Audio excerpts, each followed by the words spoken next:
ফিলিস্তিনের গাজায় ইসরায়েলি বর্বরতার প্রতিবাদে শ্রীপুরে বিক্ষোভ মিছিল ও সমাবেশ।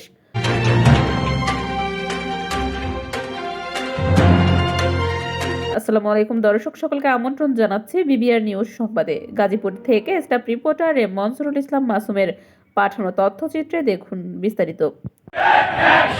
তুমি কে আমি কে ফিলিস্তিন ফিলিস্তিন ফিলিস্তিনের গাজায় ইসরায়েলি বাহিনীর চলমান ধ্বংসযজ্ঞের প্রতিবাদে এবং ফিলিস্তিনিদের প্রতি সংহতি জানিয়ে গাজীপুরের শ্রীপুরে বিক্ষোভ মিছিল সমাবেশ অনুষ্ঠিত হয়েছে। বিএনপির জামায়াত ইসলাম হেফাজত শ্রীপুর উপজেলা শাখার উদ্যোগে ব্যানারে সোমবার 7 এপ্রিল বিকালে বাদ আসর শ্রীপুর শহর মাওনা চৌরাস্তায় ঢাকা ময়মনসিংহ মহাসড়কে এই বিক্ষোভ সমাবেশ করেন।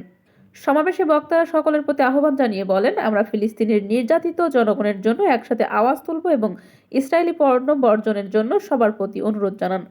সমাবেশে বক্তারা বলেন, আমাদের লজ্জা হয় যে আমরা এখনো পর্যন্ত এই বর্বরতার বিরুদ্ধে শক্ত প্রতিরোধ গড়ে তুলতে পারিনি। গাজায় যা হচ্ছে তা প্রতিরোধে আন্তর্জাতিক মহলে কার্যকর পদক্ষেপ গ্রহণ করা উচিত বলে জানান বক্তারা।